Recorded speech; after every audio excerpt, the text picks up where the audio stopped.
मित्रों नमस्कार। Third eye and soul YouTube channel से मैं प्रोफेसर अरविंद नाथ तिवारी बोल रहा हूं। इस मंच पर आप सबका हार्दिक अभिनंदन और स्वागत है। मित्रों, आज का जो विषय मैं लेकर के आया हूं वह चक्र संबंधित है और कुंडलिनी संबंधित है। कोई भी नया साधक जब साधना करने के लिए आता है इस क्षेत्र में तो उसकी जिज्ञासा होती है कि मेरी कुंडलिनी जागृत हो जाए, मेरे सभी चक्र खुल जाएं और थर्ड आई खुल जाए। थर्ड आई की यात्रा तक पहुंचने के लिए 7-8 चक्र जो मुख्य रूप से जो पार करने होते हैं, उसे पार करने की शुरुआत कुंडलिनी से ही होती है, क्योंकि जब तक कुंडलिनी माता उठती नहीं है तब तक चक्रों का उद्भेदन होता नहीं है। पहले वह उद्भेदन मूलाधार चक्र करती हैं, फिर स्वाधिष्ठान चक्र का करती हैं, फिर मणिपुर चक्र का करती हैं, फिर हृदय चक्र का करती हैं, फिर विशुद्धि चक्र का करती हैं, फिर आपको आज्ञा चक्र का करती हैं और ब्रह्मरंध्र का करती हैं, सहस्त्रार्थ की करती हैं।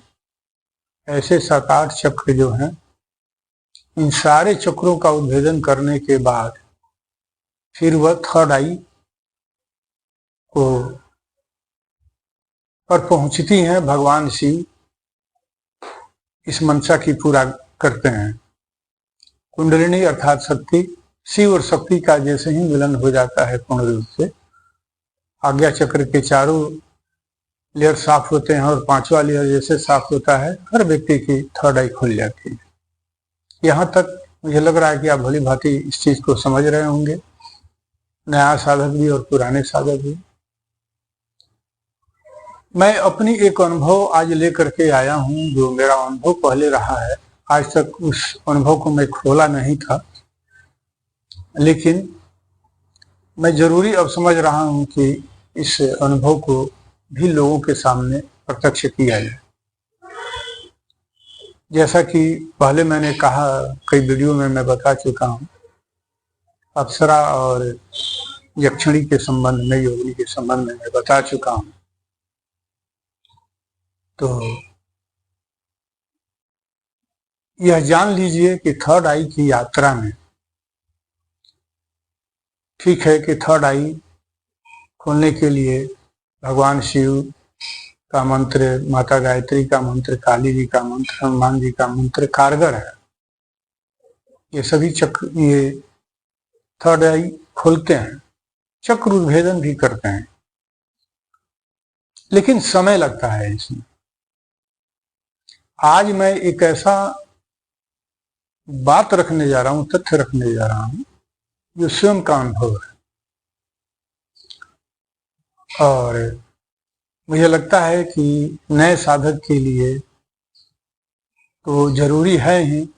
पुराना साधक भी अगर इस चीज का इस्तेमाल करेंगे, जो बहुत दिन से चाह रहे हैं कि हमारी थर्ड आई खुले, चक्र उनका कहीं ना कहीं अधूरा रह जाता है, चक्र नहीं खुल पाते हैं, जिस कारण थर्ड आई प्रभावित रहता है, आज्ञा चक्र प्रभावित रहता है, तो उनके लिए खास तौर पर भी यह साधना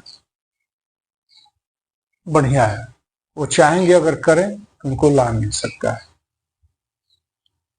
तो मित्रों, प्रमुखतः आज का जो वीडियो है वह चक्र और माता कुंडलिनी पर है। बहुत बड़ा वीडियो नहीं बनाने जा रहा हूं, लेकिन जो बात बताने जा रहा हूं काफी ठोस और इम्पैक्ट है। अगर आप चाहते हैं कि कुंडलिनी हमारी जल्दी से जागृत हो जाए और या बहुत दिन से आप प्रयासरत हैं, कुंडलिनी आपकी नहीं उठ रही है, धड़ाम धड़ाम गिर रही है, कितना वो प्रयास कर रहे हैं कि जो है कि मूलाधार चक्र से ऊपर की तरफ उठें, लेकिन वो ऊर्ध्वगामी होती है, नीचे की तरफ जाती हैं, लेकिन फिर ऊपर नहीं उठती हैं। तो चलिए शुरू करते हैं। और मुझे उम्मीद है कि आज का वीडियो अगर बढ़िया लगे, तथ्य बढ़िया लगे, तो चैनल को सब्सक्राइब, लाइक, कमेंट करना नहीं भूलिएगा। आज का जो वीडियो है वह एक अप्सरा पर है। मेरा मानना है, और प्रैक्टिकल है और थ्योरी है, दोनों है। एक अप्सरा की साधना है। अगर आप उस अप्सरा की साधना अगर करते हैं तो निश्चित है कि आपकी कुंडलिनी उठेगी, और जब उठ जाएगी तो फिर वो नीचे की तरफ गिरेगी नहीं। और यह साधना 9 दिन की है। आप 7 दिन का भी कर सकते हैं, लेकिन 9 दिन का ही करना चाहिए। और इस 9 दिन के साधना में आपको फास्टिंग करनी है, फलाहार पर रहना है, और शाम में ही इसकी आराधना की जाती है। जब शाम हो जाए, अर्थात रात हो जाए, 8 बज जाए, तो 8 बजे के बाद आप पूजा स्थल पर बैठ जाएं, अपना आसन लगा लें। आसन के सामने एक तख्त रख लें, चौकी रख लें पूजा करने के लिए। उस पर आप पीला रंग का या उजला रंग का आप मलमल का कपड़ा डाल सकते हैं, बिछा सकते हैं, और वहाँ तिल का दीपक जलाना है, अगरबत्ती जलाना है। भगवान गणेश जी का, भगवान शिव जी का आप तस्वीर रख सकते हैं, माता दुर्गा जी का रख सकते हैं, या कोई भी देवी देवता का चित्र रख सकते हैं, या देवी देवता का नहीं हो तो कोई सुंदर सी एक नारी की तस्वीर आप रख सकते हैं। और वहाँ एक माला तस्वीर पर डाल दीजिए, और फूलों से उस तख्त को सजा दीजिए, तस्वीर को सजा दीजिए। और तिल का दीपक जलाइए, तो उसमें इत्र जरूर छोड़ दीजिए। अगरबत्ती सुगंधित जलाइए अगरबत्ती, और पहले आप गणेश जी का एक माला, पहले अपने गुरु का माला, एक माला आप जाप कर लें। गुरु का अगर मंत्र आपके पास नहीं मिला है तो भगवान शिव जी का 1 माला 2 माला आप जाप कर लें। उसके बाद से गणेश जी का 1 माला जाप कर लें। उसके बाद से बटुक भैरव का या भैरव जी का ओम भोम भैरवे नमः का 1 माला जाप कर लें। हे भैरव जी, मैं दिव्यांगना अप्सरा की साधना करने जा रहा हूँ, आप अपनी आशीर्वाद दीजिए। इस साधना के दौरान कोई भी विघ्न बाधा अगर आती है तो उसको आप रोकें, समाप्त करें, और फिर अपने आसन को बांध लें। कोई भी भगवान शिव के मंत्र से, या जो भी आप जानते हो आसन बांधने का मंत्र, मैं डिस्क्रिप्शन में दे दूंगा आसन बांधने का मंत्र। आप हनुमान जी का, खड़े में खड़ा हनुमान बाबा मेरे धोरे खड़ा, आप किसी भी लकड़ी से खींच सकते हैं, या चाकू से खींच के पूरे आसन को बांध कर सकते हैं, या बायां हाथ में अक्षत रख करके सभी दिशाओं में छोड़ दें। इस मंत्र से भी आसन बन जाएगा। इसके अलावा भगवान शिव का भी एक मंत्र है, मैं दे दूंगा। और फिर आप अपने दिव्यांगना अप्सरा का ध्यान करते हुए, दिव्यांगना अप्सरा का जो स्वरूप होता है, जैसे माता लक्ष्मी होती हैं कमल पर विराजमान होती हैं माता सरस्वती, उसी तरह से माता सरस्वती की तरह वो कमल पर विराजती हैं। और उसी तरह से चेहरा, दिव्य चेहरा, दुधिया रंग का, और लाल सुर्खमयी वो वस्त्र धारण करती हैं। हाँ, आप लाल वस्त्र ही धारण करके या उजला वस्त्र धारण करके, धोती कुर्ता पहन लें या कुर्ता पैजामा पहन के ही आप जाप करें। माला आपका रुद्राक्ष का हो सकता है या अस्फटिक का हो सकता है। शर्त यह है कि आपको 51 माला का जाप करना है। एक बैठे हुए 51 माला जाप कीजिए। मंत्र के दौरान कई विघ्न बाधाएं आएंगी, लगेगा कोई चीज सामने से आ रहा है, किसी तरह की आवाज आ रही है, कोई डरवाने की वस्तु भी सामने आके खड़ी हो सकती है, लेकिन आप डरे नहीं, भय नहीं, आसन आपका बंधा रहेगा, आपका कुछ बिगड़ेगा नहीं। और 9 दिन तक यह साधना कीजिए। जैसे ही तीसरा दिन चौथा दिन कीजिएगा, लगेगा आपको आसन के अगल बगल कोई चल रहा है, पायल की आवाज सुनाई पड़ेगी, या केवड़ा जैसे सुगंधित अगरबत्ती का जला हुआ या कोई सुगंधित इत्र वगैरह का महक भी आ सकता है। कभी कभी लगता है बैठे हैं तो लगता है कि ठंड बारिश हो रही है, अगल बगल में, घर के बाहर में हो रही है। ऐसी कई तरह की अनुभूतियां आती हैं, लेकिन धैर्य पूर्वक आप अपना उपासना जारी रखें।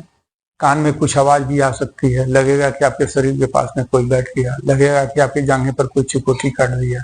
ये सभी घटनाएं होती हैं, लेकिन डरने की जरूरत नहीं है।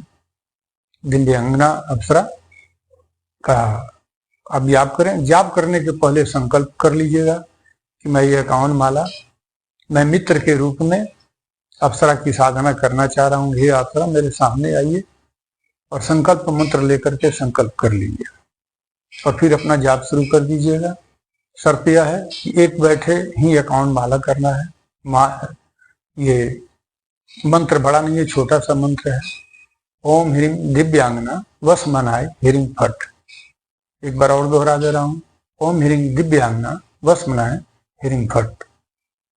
और जब ये अप्सरा आएंगी, और आप यह जान लीजिए कि जब वो उनकी कृपा होती है और आपके जाप से और आपके साधना से जब प्रसन्न होती हैं, तो वो आपके शरीर पर आएंगी।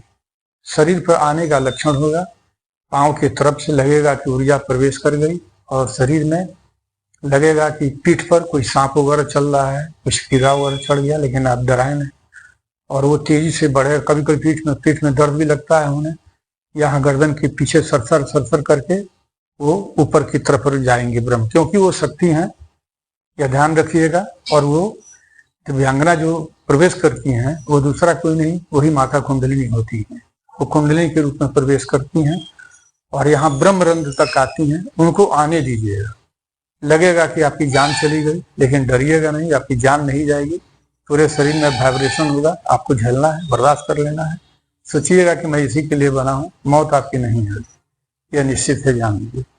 और यहाँ तक जैसे ही ये पहुंचेगी, फिर वो नीचे की तरफ ढलना शुरू होती हैं और ऊर्ध्वगामी होती हैं, और वो आके फिर स्वाधिष्ठान चक्र पर स्थापित हो जाती हैं। शरीर आपका शांत होने लगता है, पसीना हो सकता है, ठंड भी हो सकती है। तो जैसे ही ये घटना घटेगी, बस ये जान लीजिए कि सारे के सारे चक्र आपके खुल गए और आपका भाग्य जगे गया। फिर आपको सब सारे के सारे चक्र खोलने की नौबत नहीं आएगी। और वो प्रत्यक्ष भी सामने खड़ा होकर दर्शन भी दे सकती हैं, कुछ कह सकती हैं कि आप मांगिए, क्या मांग रहे हैं, जो आपको मांगना है मांग लीजिए। वो धन भी दे सकती है, अंबार भी दे सकती हैं।